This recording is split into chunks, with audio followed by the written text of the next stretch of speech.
तर नमस्कार मंडळी. आज मी तुमच्याशी एका पुस्तकाबद्दल शेअर करणार आहे. हे असं काय खूप नवीन वेगळं असं पुस्तक नाही आहे. बऱ्याच लोकांनी हे पुस्तक वाचलं असेल, ऐकलं असेल, रीलवर इकडे-तिकडे बरंच चर्चा होत असते त्याच्यावर. तर हे आहे फ्रान्स काफ्काचं मेटामॉर्फोसिस. तर चर्चा वगैरे तर याची झालीच असेल, तुम्हाला माहिती असेल. हे नवीन पुस्तक नाही आहे आणि खूप मोठं असं ग्रंथ नाही, विवेचन नाही, असं मार्मिक संदेश देणारं वगैरे असं काही नवीन वेगळं ह्या पुस्तकात नाही आहे.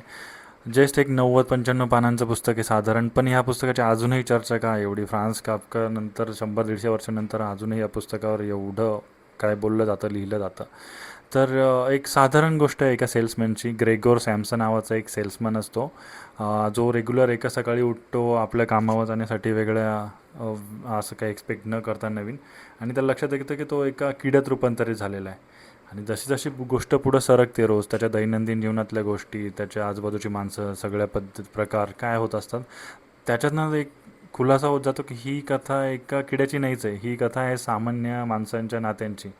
जोपर्यंत तुम्ही उपयोगाचे असतात तोपर्यंत तुमची किंमत असते.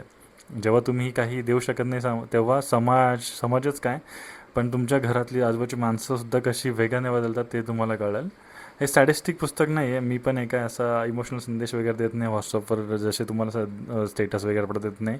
पण हे पुस्तक आपल्याला एक प्रश्न विचारतं की आपण एखाद्या व्यक्तीवर तिच्या व्यक्तिमत्वामुळे प्रेम करतो की तिच्या उपयोगामुळे.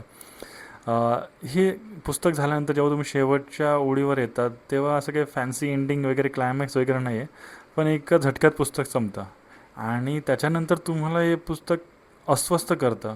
आयुष्याकडे वेगळ्या नजरेनं बघायला शिकवतं. तुम्हाला असं वाटतं की मी काय वाचलं, अरे बापरे काय झालं इतक्यात.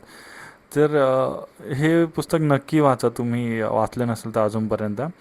आणि वाचलं असेल तर मला सांगा, तुम्हाला या पुस्तकातनं काय काय समजलं किंवा काय विचार करायला भाग पडला तुम्ही.